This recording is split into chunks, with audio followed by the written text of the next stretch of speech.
అంటే నమస్కారం చేసుకోండి. మనస్సులో మీ గోత్రాన్ని తెలుసుకోండి, మీ ఇంటి పేరును తెలుసుకోండి, మీ కుటుంబంలో ఇంటి పెద్దను తెలుసుకోండి, కుటుంబ సభ్యులందరి పేర్లు కూడా మనసులో తెలుసుకోండి. మమ సహకుటుంబానాం సబాంధవానాం క్షేమస్థైర్యాయ జగో అని నమస్కారం చేస్తూ చెప్పండి.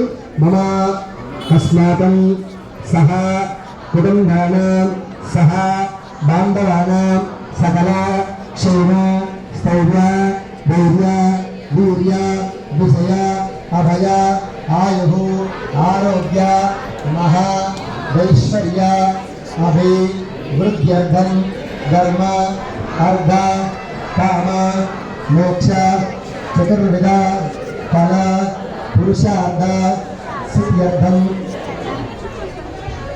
మమ సకల కార్యక్రమ నిర్విఘ్న నిరాటంక యోగ్యత సిద్ధ్యర్థం శ్రీ మహాగణపతి స్వామి సంపూర్ణ అనుగ్రహ సిద్ధ్యర్థం మమ సకల మనోవాంఛ ఫల సిద్ధ్యర్థం